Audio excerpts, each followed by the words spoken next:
The history of chocolate. Many people believe that chocolate originally came from Europe. However, chocolate, called the food of the gods, was first made in the Americas. The first chocolate was very different from contemporary chocolate. Wild chocolate trees can grow easily in the humid Amazon rainforest. Clusters of flowers growing on these trees turn to seeds. About 20 to 60 cacao beans can be found in the seeds. Cacao beans are the ingredient needed to create sweet, soothing, and delicious chocolate treats. The Mayan and Aztec cultures both thought that chocolate trees were brought from paradise by gods.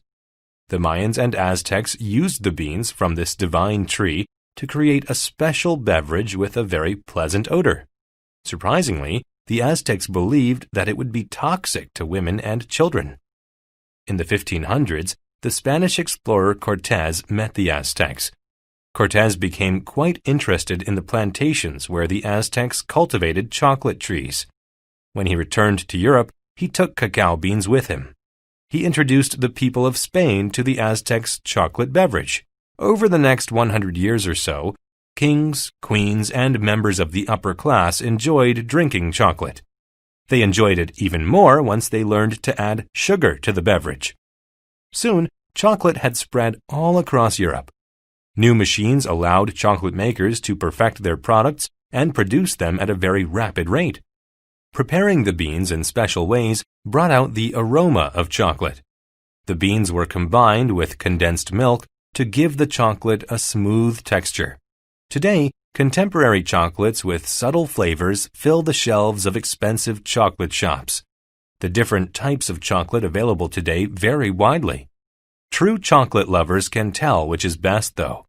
They will tell you that the flavor of high-quality chocolate stays on the palate long after you finish it.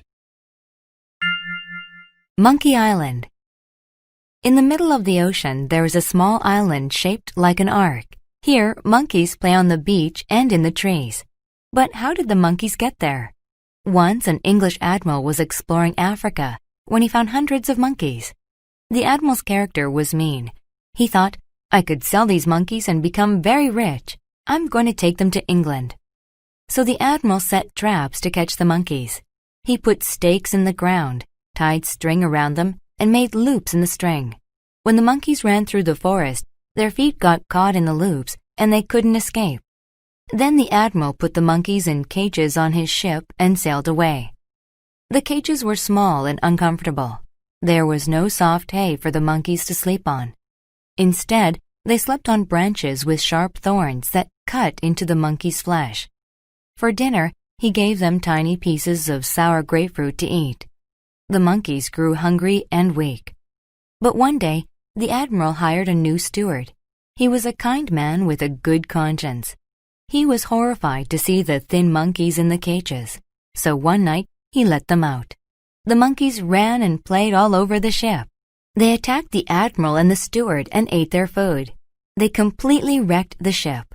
One monkey ran into a kerosene lamp and it fell over. The ship caught fire and began to sink. The whole crew was lost except for the monkeys. After the accident, the monkeys jumped onto a raft. They floated away from the fiery blaze of the ship. In the morning, they saw a little island in the distance. The monkeys used a piece of wood as a paddle, and they went toward it. They found the island shaped like an arc. They felt so happy to find a new home, and they still live there today. The Young Man and the Old Man. A proud young man was looking for a new pastime. He heard about people hiking in the national parks and decided to try it for himself.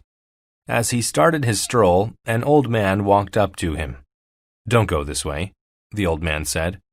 "Beware. The paths are not clear. It's easy to become lost." But the young man disagreed with the old man and bragged that he had a perfect understanding of the park. "I studied maps of this area," he told him. "I believe I have a thorough knowledge of these trails. I won't become lost." The old man listened to the young man and then admonished him for his pride. "I have walked these trails my entire life," he said. "If you think you will be safe, then go ahead." The young man ignored the old man and started along the trail. Whenever he had to choose between an easy or difficult route, He always chose the more difficult option.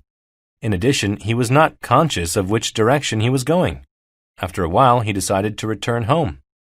Because his course through the wilderness was so indirect, he had no idea where he was.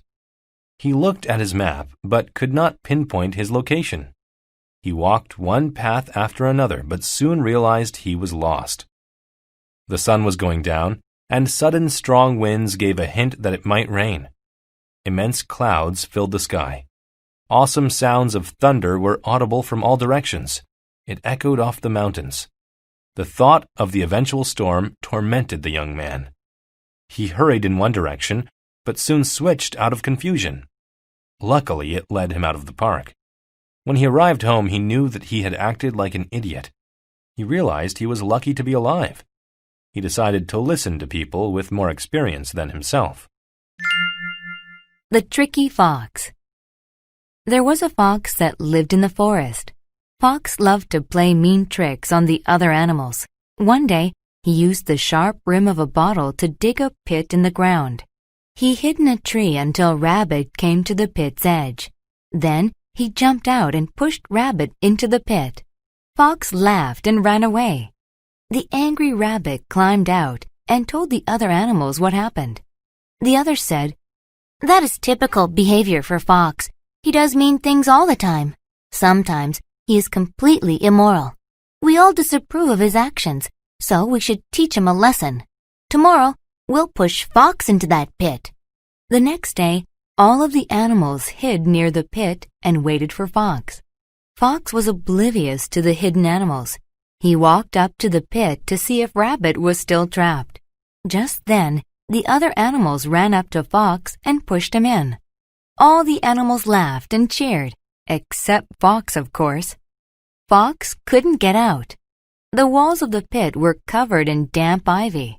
It was too slippery for him to climb out. He was utterly helpless. He moaned and began to weep. At last he saw Eagle watching him from her roost. He yelled, "Eagle, please help me. If I don't get out of here, I will perish." Eagle said, "You may think your tricks are trivial, but you hurt others when you do mean things. I'll help you if you promise to be nice." Fox said, "I promise." Eagle began her flight to the bottom of the pit. She picked up Fox with her beak and soared out of the pit. She dropped Fox safely on the ground. Fox thanked Eagle and kept his promise. He was nice to the other animals. The animals even became fond of Fox, and the forest was a happy place. The Magic Computer.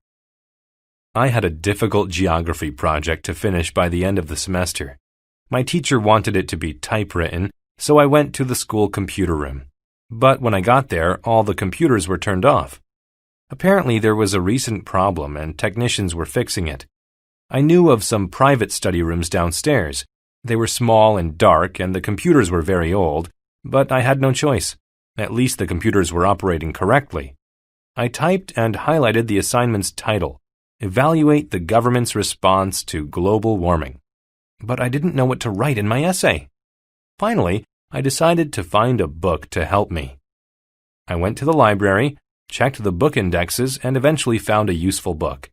Then I returned to the computer. When I looked at the screen, I saw something so weird that I nearly fainted. The essay was complete. Had somebody in cyberspace written it? I didn't know, but I was very happy. I printed it out and handed it in. I got an A.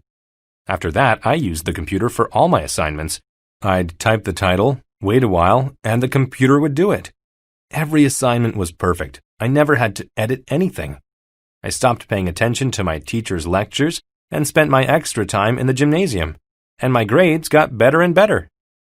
A month later, I was walking into class when my friend said, "Are you prepared for the test?" "What test?" I asked. "The geography test," he replied.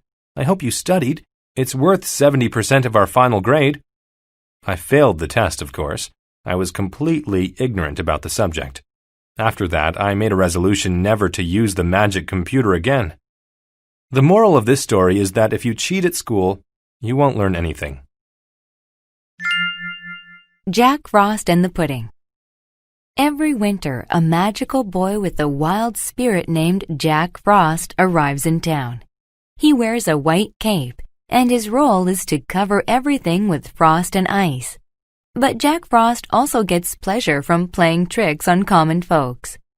One dark winter evening, he was sitting on the rail of a fence near a river, pointing at some trees. When he did so, there was a pop, and the trees were evenly covered in frost. Then old Tom Muggins came along the path. He was carrying a basket of ingredients for his wife's cake recipe. "I'll have some fun with him," said Jack Frost. He pointed, and suddenly there was a patch of ice on the path. Poor Tom slipped and fell into the river. The bags of flour, fruit, and sugar fell open and got wet. A couple of eggs broke, and a stick of butter shrank in the water. Tom gathered the ingredients and climbed out of the river. The food made an absolute mess of the path. "Alas," he cried, "there'll be no cake for me." Jack Frost laughed at poor Tom because his nice suit got soaked as well. "Are you cold?" he said. "Don't worry, I'll make you warm." He pointed at the mess in Tom's basket. Suddenly, there was a spark. What was left of the food caught fire. Jack Frost ran off laughing. Poor Tom sat by the fire. He could only envision how angry his wife would be.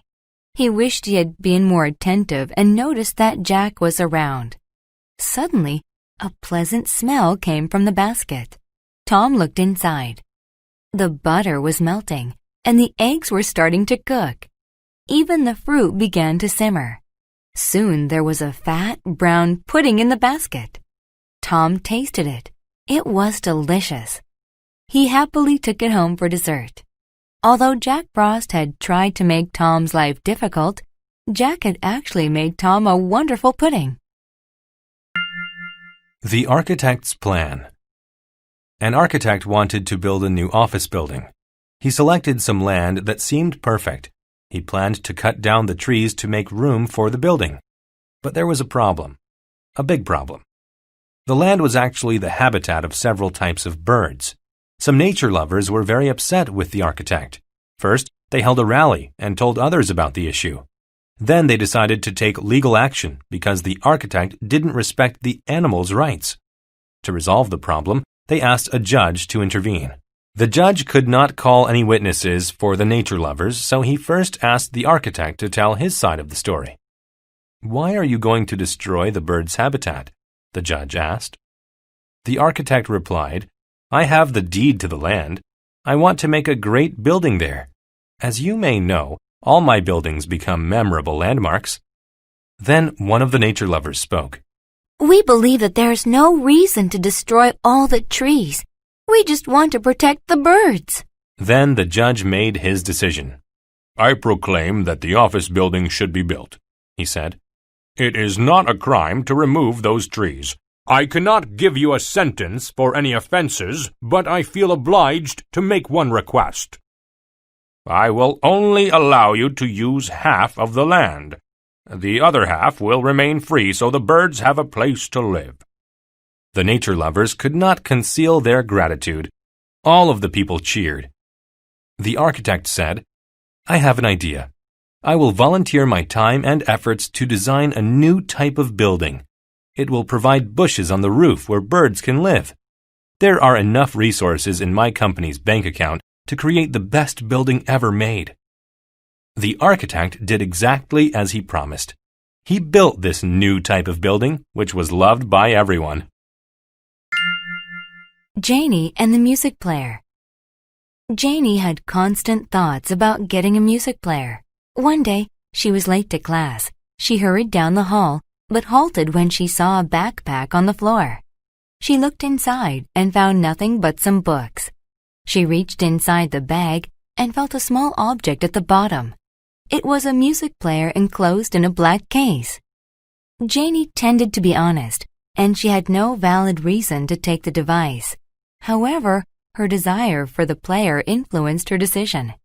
Janie was being sly. She put the device into her own backpack. When she arrived at class, she gave her teacher the bag. "I found this," she said. Ms. Johnson asked, Does this backpack belong to anyone? A girl named Linda claimed the bag. Linda looked inside and yelled, My music player is missing. Janie took it. Janie answered. I did not. Linda responded, You were the only one that had access to it. If your version of the story is true, you let Miss Johnson check your bag. Janie started to perspire as she realized the impending trouble she was in. She gripped her bag tightly. Miss Johnson took the bag from Janie. Inside, she found the player. Janie, I never expected this kind of conduct from you, she said. You've always been such a good student. Miss Johnson gave Linda the player. Linda said, Miss Johnson, look! There was a crack along one side. She turned it to the on mode, but it wouldn't work. It must have snapped while Janie was holding on to the bag so tightly. Miss Johnson called Janie's parents. They were very upset. Stealing is illegal. You have no respect for the law whatsoever, they said. We bought you a music player, but we're giving it to Linda. It will replace the one you broke. In the end, Janie's bad behavior left her with nothing at all. Growing to be great. When George was just a boy, he didn't have any parents. The rumor was that they died in a car accident. Many bad things could have happened to George, but he was lucky. He was sent to live alongside other children without parents. There were kind people to assist George and help him go forward with his life. However, he was a pessimistic and mean little boy. George was often outraged. He told mean rumors about the other kids. He smashed furniture and even slapped other boys. He defied anyone who tried to help him, and soon it was difficult for them to forgive him. But George did display a love for one thing. He loved to play baseball. Whereas he was lazy in school and liked neither the subjects nor the teachers, he was lively and happy when he played baseball. One of George's teachers noticed his talent. He began to work with the boy. At first, they only talked about baseball. The teacher watched George play. He was a very efficient hitter. He almost never missed the ball. The teacher thought that George looked majestic when he played. When George hit the ball, it flew through the breeze as if it would never come down. In time, they began to talk about other things. They talked about George's family and his dreams for the future. They developed a very good relationship. As George got older, he began to grow. His appetite was huge. He ate and ate. He got stronger. Soon the other boys and even the teachers looked small and feeble next to him. Everyone thought that this heralded the start of a great baseball career. When George got his first job as a baseball player, he gave most of his wages to the people who had helped him as a boy. He hoped that other children would also find a way to live happy, successful lives. Anton's Great Discovery. Anton van Leeuwenhoek was a Dutch cloth merchant. His life began to change after he got his first microscope in 1653. It was a very simple microscope. It had a lens and an upright stand. It could make small things look large. It was handy for looking closely at cloth. Soon, Anton felt a longing to build a more powerful microscope. He dreamed of using it to make an important scientific discovery. He wanted to become famous. 3 decades later, he did. For many years, Anton experimented with microscopes and lenses. Eventually, he constructed a very powerful microscope. If he had sold the concept to others, it would have made him very rich. However, Anton refrained from surrendering his secret to anyone. Instead, he wanted to use it to become famous. So he used his secret microscope to study the natural world. One day he was looking at saliva from his mouth with the microscope. In the saliva, he saw numerous tiny particles. Some of them were moving. He thought that the particles were tiny organisms. So he isolated them from each other and studied each one carefully. Then he classified them into different categories. Some were round, others were long and had tails. All were alive. Anton was so excited. He knew he could become famous now. He was the first person to see these tiny organisms. So he drew diagrams of the organisms and sent them to a group of scientists in London. The scientists were sophisticated men who did not believe tiny animate organisms could live in our mouths. Anton made a plea for them to come to Holland to see the organisms with their own eyes. The men took a ferry to Holland and met Anton. They performed a careful review of his work, and they conceded that he had made a worthwhile discovery. Anton van Leeuwenhoek had discovered bacteria. After decades of hard work, he had become famous. How a singer helped win the war. Sometimes famous people are vain. They only care about themselves. But Josephine Baker was an exception. In the 1930s and 1940s, Baker was one of the most famous women in France. She was a big part of the new jazz genre and culture and had a diverse group of fans. The French people especially loved her, and she loved France. So when World War II started, she wanted to help the nation that had given her so much. In 1940, armed German troops entered Paris. When this happened, some French people formed a secret alliance. It was called the French Resistance. The group worked for the defense of France. It helped the European and American armies fight the Germans. Baker was an important member of the resistance. She had 3 jobs. The first was to carry messages to and from other members. The messages were written in code on her sheets of music. The second was to provide shelter and supply goods to resistance members. It would have been dangerous if the Germans found them. Baker's third job was the most important. Baker held concerts for European politicians and army members. She lured them in, promising an entertaining show. She enchanted them with her singing and dancing and got lots of applause. But Baker was always equipped with a small notebook at these concerts. She listened for details about the war and wrote them down. Baker sorted the details and gave authoritative reports to the resistance.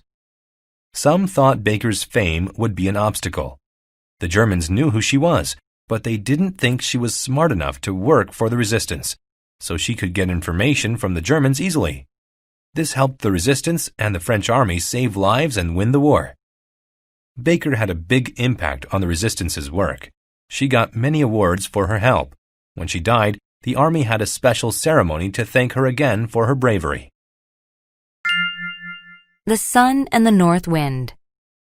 The sun and the north wind were talking to each other in the sky. The north wind was saying that he was better than everyone else. The sun listened as the north wind talked with enthusiasm about how powerful he was and how he could push something from one continent to another with one breath. He said, "I am the strongest thing in the sky." Really? Asked the sun. How do you know that you are more powerful than the stars or the rain or even me? The north wind laughed with disrespect. He yelled, You? That's a joke. This hurt the sun.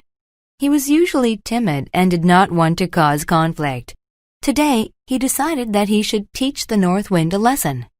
In the meantime, a man began walking along the avenue down on earth. When the sun looked down on the terrain below, he saw the man.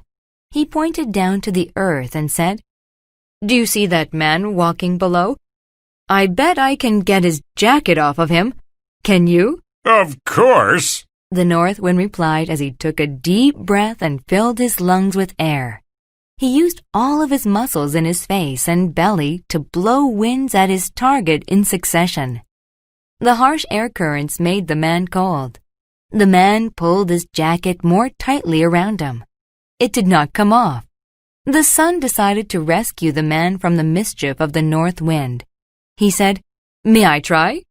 Then he sent down sunlight that made the man warm. The man leaned against a tree. He took off his jacket and enjoyed the nice weather. You are very powerful, the sun said to the north wind, but you use violence in your bid to appear strong. You should think of an alternative. The strongest people don't use force to get what they want. The Big Race. Alex woke up scared because of a nightmare. In it, he was running a race. Just before he reached the finish line, he fell. Alex thought that it was a subconscious way that his brain was trying to warn him about something. He was going to run in a race that day. Did the dream mean he was going to lose? He became irritable. Good morning, said Alex's mother. I brewed some coffee and made you a special breakfast. Alex didn't want it. It had too much sugar. He needed something nutritious, so he prepared a meal that contained a lot of protein to maximize his energy for the race. Then his father asked, "Do you want help packing your stuff?" "No," replied Alex. He wanted to make sure that he had all of his equipment for the race. Alex's family got in their van and drove to the track. When they arrived, a boy ran toward Alex. Can I have your autograph? Asked the boy. Alex had many fans. He usually charmed everybody he spoke to. However, today Alex refused to give the boy his signature.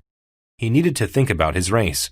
He took his jump rope from his bag and started his usual workout. Maybe exercising would help him forget about the nightmare. "The race is about to start," said the coach. Beads of sweat formed out of Alex's sweat glands. All he could think about was his terrible dream. He thought it might be his destiny to become a loser. While he was thinking, he didn't hear the horn that meant the race had started. The runners zoomed toward the finish line. By the time Alex started, he lagged far behind everyone. He couldn't run fast enough to catch up to the others. He had lost the race. He shouldn't have let the nightmare affect him. He should have stayed focused on the race. The brothers and the bread. Two brothers wanted to go outside and play. However, because the only bread in the house was stale, their mother told them they needed to bake fresh bread.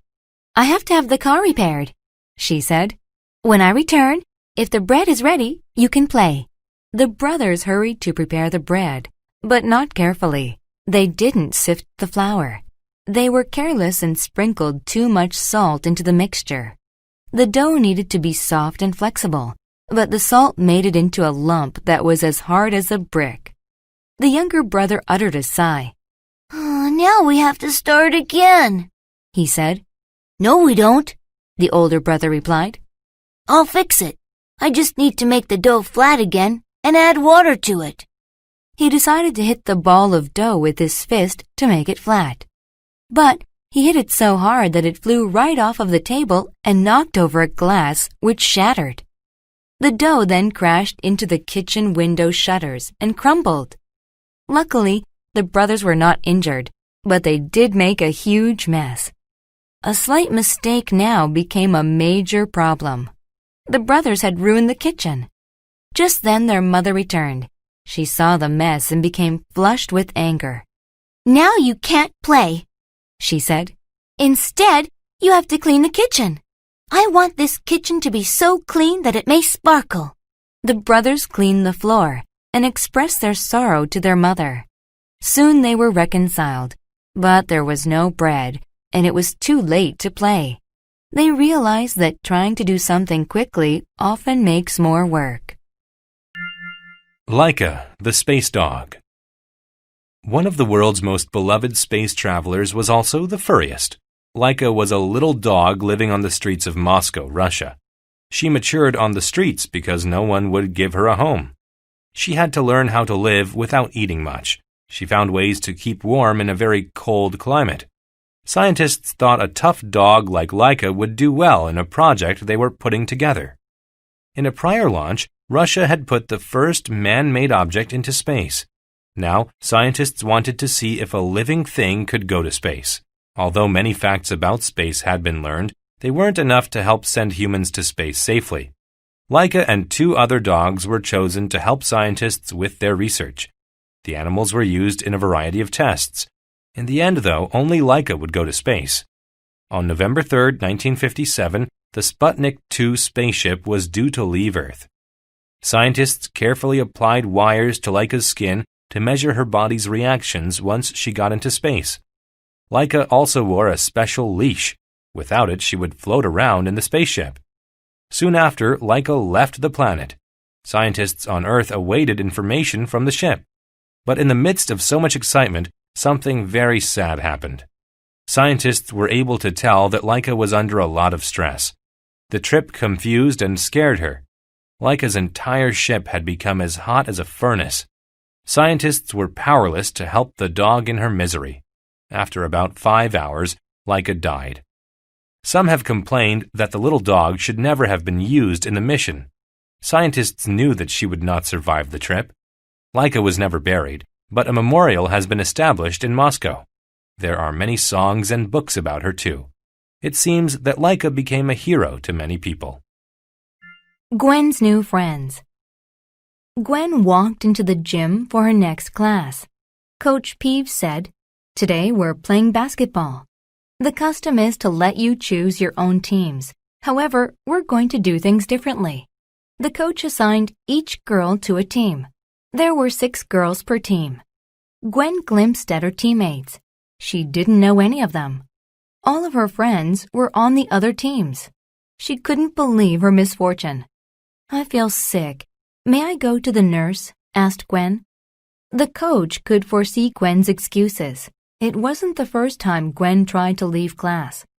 With a stern voice, the coach said no. Gwen was vehement. "I don't know any of these girls. Let me play on another team, please," she pleaded. "Gwen, don't be disobedient.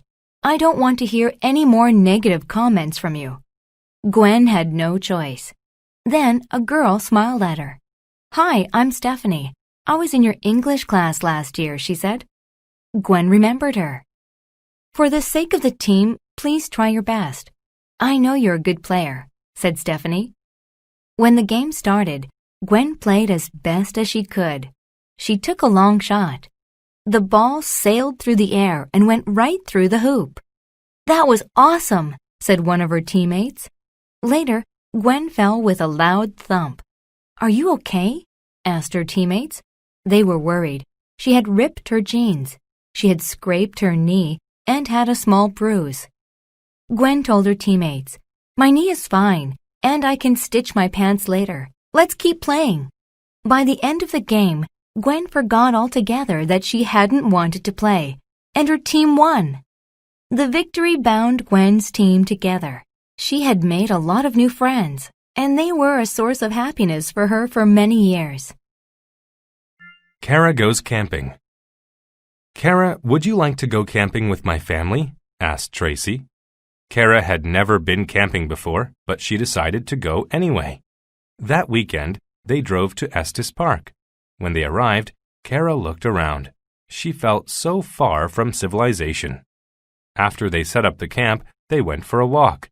Tracy's father, Mr. Greaves, showed them the native plants and animals. "Look," he said, "that's a fox's den.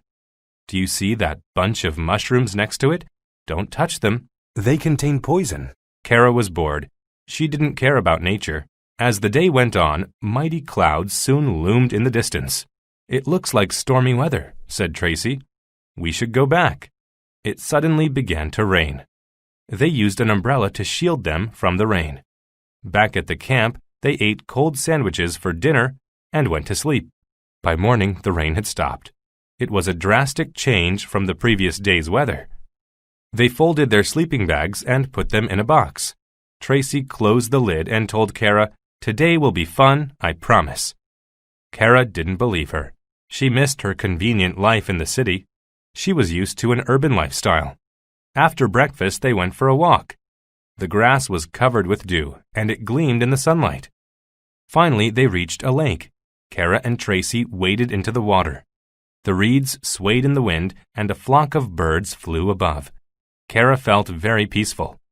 That night, they made a fire. They sat around it while Mr. Greaves told scary stories. Kara had a lot of fun. Camping was a good way for friends to spend time together, she realized. The next day, it was time for them to leave. She felt sad while they exited the park. She didn't like camping at first, but she learned how fun it could be over the weekend. The school play. Peter was excited. Next week, he was going to audition for the school play. Everybody knew he was a great actor. He was sure he would get the lead role. Later, his friend Robbie asked him, "Have you seen the script for the play?" "Yes, the title is The Lost Glove. It's a comic play," replied Peter. Robbie said, "I want to play the part of the hermit because the hermit gets to talk with an accent." "I want the lead role of the barber. I didn't know you liked acting. I thought you liked choir better," said Peter. "Acting is also a hobby of mine. Do you want to practice with me? The basement at my house is quiet. It's perfect," Robbie replied. I don't like practicing with others. It complicates the process for me, said Peter. Actually, Peter didn't want to practice at all. The teacher would surely reserve the lead part for him. A few days later, Robbie came to his house. Robbie said, Do you want to practice the scene on the staircase? It's the part where the migrant searches for a new job. Peter declined the invitation. I can't today. I need to do some errands. Then he slammed the door. It was just an excuse. Peter didn't want to help Robbie. On the day of auditions, Peter wore his lucky leather jacket. He always got the best part when he wore it. The teacher told him to begin, but his mind was blank. He couldn't remember the lines.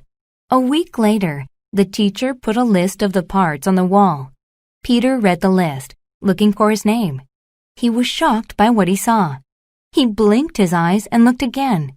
He didn't get the lead part. Robbie did. Peter pondered the situation and came to the idea that Robbie justly received the part. He earned it by practicing. Next time, Peter would practice too. Isaac's first plane trip. Isaac's family was going on vacation. He was excited about the trip, except for one thing. He had never been on a plane before. He was scared that his plane would have a breakdown. Isaac got onto the plane. He walked down the aisle until he found his seat. He sat down and connected the ends of his seatbelt. After being idle for a few minutes, the pilot announced that they were ready to leave. He looked out the window at the vivid colors of the sky. He began to feel scared. The girl sitting next to him said, Hi, I'm Rachel. You look nervous, but you don't need to be. Flying is fun. I'm still a bit nervous, Isaac said, and I'm getting hungry. The food service will begin soon. Just lower the tray on the seat in front of you and flip this switch. Then they'll bring your dinner. Last time, they served chicken, peas, and a box of raisins, Rachel explained. Then the pilot notified the passengers of bad conditions in the atmosphere. We're tracking the weather. Lightning, clouds, etc. The ride might get a bit rough, he stated. Suddenly, the plane started to shake. Isaac was badly afflicted by his fear. His stomach hurt and he thought he might vomit. He couldn't believe that he was in such an unfortunate place. Finally, the shaking stopped. Isaac was still scared, but he tried to retain a good attitude. The first time I flew, the plane shook so bad that cargo started falling. My parents told me to listen to music and read a chapter in my book. It calmed me, Rachel said. Suddenly, the plane shook again. This time, Isaac followed Rachel's advice. He put on headphones and took out a book by his favorite author. The book and the music helped Isaac feel better. After a while, he didn't even notice the bad weather. The bad situation didn't feel so bad after someone helped him. The betrayal. A king lived in a fort with his daughter Clara. The king had founded a great empire, but his land was rife with enemies who wanted to take over the kingdom. Because there was so much civil unrest, the king told Clara not to trust anyone. One day, Clara was walking outside when she saw a girl sweeping the path. Clara crossed the garden, and they started talking. The girl's name was Susie. Clara felt sorry for Susie because she was very poor, and Clara gave her a bracelet. After that, Susie and Clara met every day. Once the king saw them talking. He told Clara, "Don't talk to that girl. She could be an enemy." "You can't distrust everyone," commented Clara. "She is my sole friend. It's okay to be friendly to people." The king said, "Don't argue with me. Stay inside from now on and talk to no one." Clara felt lonely in the fort, but one day she saw Susie outside. She wrote her a note with a map showing a secret entrance to the fort. Clara wrote, "Come at night and we can talk together. Don't show anybody this note." She threw the note to Susie, and Susie tucked it in the lining of her dress. That night Clara waited for Susie. But she heard something ticking, and then a loud blast. She ran into the hall, and it was full of smoke, which made her choke. A mass of soldiers were there fighting. Clara realized that Susie had betrayed her and given the map to her father's enemies. Clara prayed that everyone in the castle would be safe from her friend's treachery. At last, the fighting ceased. Clara found her father in the hall with his soldiers. They had defeated their enemies, but there were dents in their armor from the heavy fighting. Clara told her father what she had done and promised never to disobey him again. The Teller and the Thieves. A teller at a bank suspected some of her fellow employees of not being very trustworthy. She thought they were stealing. In order to catch them, though, she needed some way to link them to the crime. She had a background in religion and folklore. She remembered that one religion's literature had a myth that chronicled how a group of thieves was captured. In the millennium-old story, coins of copper were covered with venom taken from a poisonous snake. The coins were left as bait for the robbers. When they touched the coins, the venom infected their bodies through their skin. The venom ran through their veins, and they all became very sick, as if they had a disease. It made their skin purple. The police arrested whoever had purple skin. She knew she couldn't use venom because it might hurt someone. However, she thought of a way to update the old story. She decided to cover a sum of money with a special powder. If people touched the money, the powder would cause their skin to itch. She placed the stack of money in the bank's safe. No one was supposed to take money from the safe. If somebody did, then they had to be stealing. Within a few hours, 3 of her co-workers were scratching their hands and arms. They itched so badly that they couldn't even work. She checked the money, and it was gone. She told her boss what she had done, and he had the thieves arrested. He thanked her and promoted her. Because events from history often repeat, ancient literature had helped the teller solve a crime. She proved that stories from the past still relate with the problems of today, and they can be helpful in solving problems. The Scribe's Warning. A great and powerful empire needed the wood from its western areas to build palaces and homes for the emperor and his friends. However, the empire had depleted many of the forests. The trees were important to the western area's economy. With no trees to sell, the commerce in that area was reduced. Citizens could no longer purchase the goods that they needed to survive. Their life became difficult.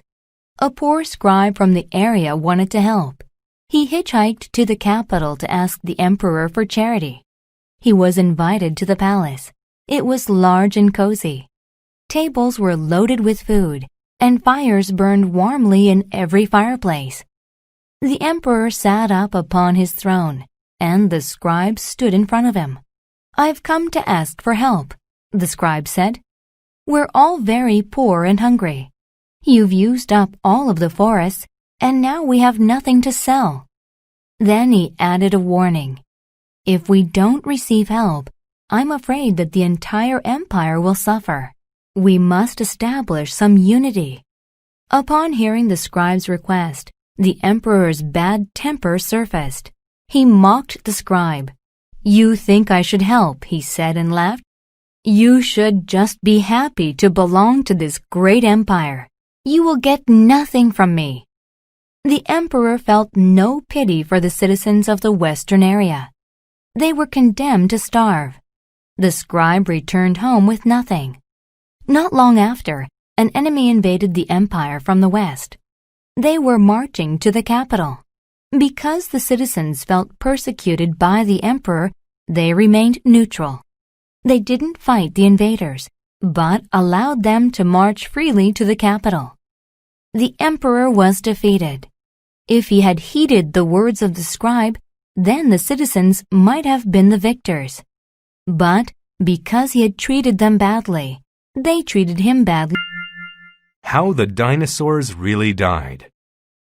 Many scientists and intellectuals think that dinosaurs died when an asteroid smashed into the Earth millions of years ago. However, recently, there has been some controversy over this theory. Some scientists think that it isn't accurate. They think that a tiny insect may have been the biggest factor in the death of these huge creatures. That insect was the mosquito. These scientists do think that an asteroid hit the Earth in the time of the dinosaurs, but that wasn't what killed all of them. At that time, insects, including the mosquito, were beginning to evolve. Today, we can regulate the number of mosquitoes with pesticides. But that was impossible millions of years ago. The mosquitoes multiplied quickly, and they were certainly not idle. Since there were so many mosquitoes, it was easy for them to bite many of the dinosaurs. When they bit another living thing, the mosquitoes passed along a deadly disease. So, the dinosaurs were stricken with the disease. A vast majority of them, from the vegetarians to the meat eaters, died. To reinforce this idea, scientists stress how gradually the dinosaurs died. If an asteroid killed them, they would have died very quickly. But the number of dinosaurs decreased slowly. In addition, scientists have found genetic material of mosquitoes in fossils. This material proves that mosquitoes existed back then. Although there may have been other factors, the dinosaurs died mainly because of disease, the scientists say. No matter how it happened, the dinosaurs' death had a major impact on other living things. Many dinosaurs ate mammals. After the dinosaurs died, mammals were able to evolve and produce offspring. Birds also evolved. Scientists have analyzed the genomes of birds, and they discovered that birds have identical genetic material to some dinosaurs. So there may still be dinosaurs among us after all. The Traveler and the Innkeeper. A traveler stopped at an inn. He sat and watched people closely, like a predator. He heard the old innkeeper talking to a young man in the core of the inn. "I just need to borrow some money. I swear that I'll spend it in moderation, and my friend will pay you back tomorrow," the man said. The innkeeper gave his consent and pulled out some money. The traveler knew that this was a trick. The man was going to leave with the poor innkeeper's money and never return. He felt compassion for the nice innkeeper and did not want him to be tricked. The cunning traveler decided to teach the innkeeper a lesson. The traveler walked over to the innkeeper and sat down. The innkeeper had started to grind coffee beans to make coffee. He made the coffee and handed the traveler a saucer and a cup. The two started talking. After a while, the traveler yawned and then growled like a wolf. "Are you not sane? I thought I just heard you growl," said the innkeeper. "I did. I am cursed. Every time I yawn 3 times in a row, I turn into a wolf and attack people." The innkeeper became tense. Then the traveler yawned again. As the traveler started to yawn a 3rd time, the innkeeper turned to run outside. As he ran, the traveler snatched his coat. The scared innkeeper staggered outside and tumbled into the street. The traveler followed him out because he did not want to withhold the truth any longer. He just wanted to foster happiness and restore the innkeeper's emotional equilibrium. The innkeeper was dizzy and he stumbled. The traveler helped him stand up. "That was a trick," the traveler said as he returned the coat. "Oh, good. I cherish this coat," responded the innkeeper. "Well, hopefully this will teach you that you shouldn't believe every story that you hear." Gilbert and the Lizard. Eliza disliked Australia. Firstly, she'd had to spend 20 uncomfortable hours on an aircraft getting here. She wanted to go to the beach, but her husband was a zoology professor and wanted to look for some interesting animals. So now she was traversing a swamp in the midday heat. "Let me sit down, Gilbert. I'm not hardy like you," she said eventually. They sat under a tree. There were lots of birds in that secluded rural place, and they watched them flying overhead. Then suddenly Gilbert saw something on a rock. "That's strange," said Gilbert. "That looks like a red swamp lizard, but I thought that species was extinct." He carefully picked it up. "Yes, it is. I'm going to take it back to the Zoology Institute. They will be filled with so much jealousy when they see what I have found." "Are you sure we should take it from its home?" asked Eliza. "Nonsense. Many animals migrate. They're used to changes," said Gilbert. I don't agree with the principle of it," said Eliza. "It isn't ethical." But Gilbert was decisive. and took the lizard back to the hotel in the city. He thought that this find would make him a highly esteemed celebrity at the Zoology Institute. For the next few days, Gilbert fed and nurtured the lizard. But the lizard wasn't happy. It lost its beautiful red color and began to look ordinary.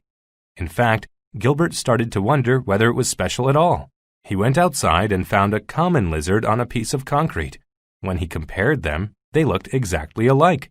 The lizard was only red in the swamp. Gilbert said to Eliza, "I'm going to return this lizard to the swamp. I've learned an important lesson. Home is where we are happiest. At home, we are special, like the red lizard. We can never be so happy when we are away." "Good," said Eliza. "So can we go home now?" The Forest People.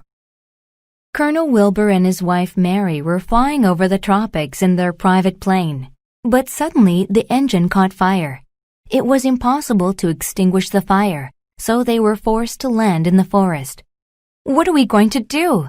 said Mary. "Can you fix the plane?" Wilbur said, "That's impossible. I am not a technician, and the plane is out of gasoline. We'll have to find help." Wilbur and Mary walked through the forest. It was difficult to find a path through the trees. Mary even tore her dress on sharp thorns. Suddenly, they saw some huts and lots of miniature people cooking and making weapons with flint. "I'll ask them for help," said Wilbur. "No, don't go. They are deformed," said Mary. "They'll harass us. They may have a contagious virus that will make us sick. We won't know how to cure it. We'll surely end up as corpses." Wilbur tried to persuade Mary to go to the Forest People, but she refused to integrate with them. She had the assumption that the small people were dangerous. "Let's keep walking. We're sure to find someone sooner or later." For 3 days, the couple searched, but they found no one who could help them in their crisis. It was uncomfortable, and they were hungry without any source of nutrition.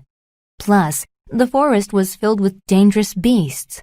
Finally, Mary agreed to return to the Forest People. When Wilbur and Mary arrived at the village, the Forest People immediately welcomed them. They gave them bread made from barley to eat and a place to sleep. The next day, the Forest People led Wilbur and Mary through the trees, and they promptly arrived at a small town. From there, they took a bus to the city, where they found an embassy. Mary was sorry that she had not trusted the Forest People sooner. She learned the value of not discriminating against people who are different. A dying forest. Rainforests provide much of the world's oxygen supply, but the forest's exotic trees and animals are being killed to make room for farmers and roads. People have been trying to conserve rainforests for years, but another type of forest, the cloud forest, is just as beneficial to humans. Cloud forests are also in danger of disappearing, but little is being done to save them. These forests are located at the tops of mountains, generally near the equator. These humid, wooded mountaintops are mainly in African and Central and South American countries. They are called cloud forests because their height allows for the formation of clouds among the trees. Rainforests produce large amounts of oxygen. Cloud forests produce comparative amounts of water. The trees in these forests pull water out of the clouds. The moisture gathers on the leaves. When it drips, it is deposited into streams. The streams flow into towns at the bottom of the mountain. Then, it's distributed to people. The yearly cumulative rainfall in these areas is 173 to 198 centimeters. Cloud forests can pull in up to 60% of that. This water is crucial to the plants and the people in the area. It helps them survive. Cloud forests are also the birthplace of countless species of plants that can't be found anywhere else. One small cloud forest has the capacity for as many types of plants as there are in all of Europe. There are so many, in fact, that scientists haven't made a comprehensive list of them yet. These forests are being destroyed with increasing frequency.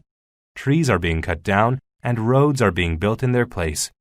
Some people have an objective to get federal money to protect the forests, but they have had little success. Another strategy is to replace the destroyed plants. That too has been difficult because the plants are so unique. There's plenty of work to be done, but saving the cloud forests is still a possibility. Thucydides and the Plague of Athens. Thucydides was the world's first historian. Presently, we get most of our knowledge about ancient Greece from his writing. But Thucydides didn't just write about history. He lived through it. However, he almost didn't survive one historical event, the Plague of Athens. In 430 BCE, an army attacked the city of Athens, where Thucydides lived. Thousands of people hid from the army behind Athens' large walls.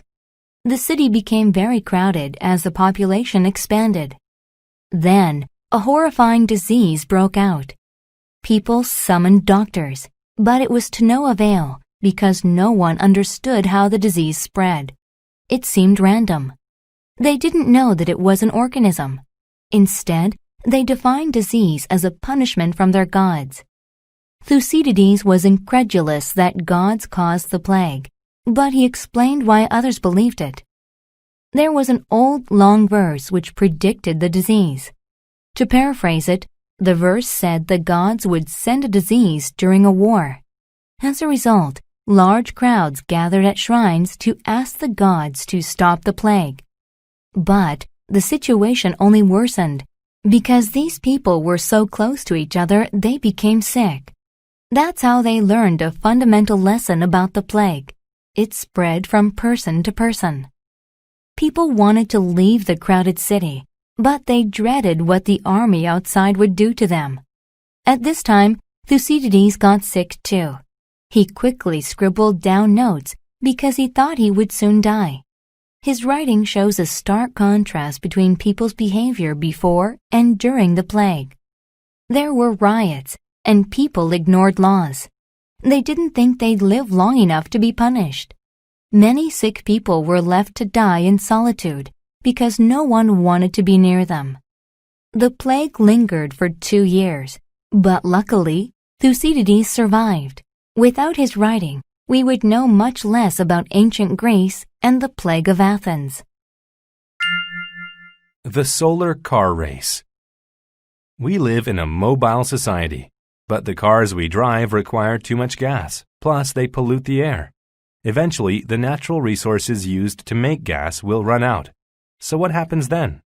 Many people think solar-powered automobiles are the answer. To learn more about this type of transportation, teams from universities and corporate organizations gather in Australia every 2 years for a solar car race. The race is called the World Solar Challenge. Candidates for this tournament must design their own cars. The teams keep all their plans confidential. They don't interact with other teams because the race is very competitive. And these cars aren't just enhanced and modified versions of normal cars, they are completely different. The cars only have room for one person and are very simple inside. They don't even have a cushion for the driver to sit on. These cars are shorter and much more flat than normal cars. Most importantly, the cars incorporate solar panels onto the outside that lie parallel to each other. These panels are made from materials that take in light from the sun and turn it into electric energy. That's how they move. These cars race over 3,000 kilometers across the Australian territories. The drivers have to heed strict guidelines. They must stop at certain intervals to charge their batteries. And unlike normal race cars, they can't go very fast. They have to drive at the normal speed limits. Although the drivers want to finish the race quickly, that is not the main goal. The objective is to see how well the cars work under normal driving conditions. Because of the World Solar Challenge, a new era in car making and in driving is beginning. People may ridicule the solar cars because they look strange, but this is a phenomenon that isn't going away. Using the technology from the vehicles, car makers will eventually create solar cars for the rest of us. The heirs. Martin, Paul, and Tom were brothers. They were very different, but they were consistent about 2 things. They couldn't succeed in business, and they never agreed about anything. Martin was a hard-working farmer, growing organic vegetables and raising poultry. But he was disorganized and forgot to pay his bills. Paul owned a textile factory that produced clothes. He was organized, but he was greedy and took too much clothing. His wardrobe was filled with his own products. Tom was once a sergeant in the army. He ran a martial arts school, but his stance on discipline was too strong. He had almost no students. One day, they received a telegraph saying that their father had died. They were heirs to his old farm. They planned to sell it as soon as possible, so they went to see it, even though there was a terrible storm. The house didn't look great, but there was a lot of land. There was so much, in fact, that they could barely see its boundary. Suddenly, the storm got worse. The sheer force of the wind almost knocked them over. Martin said, "Look, it's a typhoon." Paul said, "No, it's a cyclone." Tom said, "No, it's a tornado." They argued until Paul began to wail and said, "Whatever it is, it's coming right at us. We're doomed." The three brothers scrambled inside the old house. Martin said, "If we survive, we must stop fighting. This farm could be great if we fixed it up. With my hard work, Paul's organization, and Tom's discipline, we could run a great business together." The storm finally ended, and luckily it didn't wreck the farm. "Just think," Martin said. "It took the chaos of a typhoon to bring us together." Paul replied, "You mean a cyclone brought us together?" Tom said, "Didn't I tell you both that it was a tornado?" The brothers never agreed on what kind of storm it was, but by combining their skills, they started a successful farm.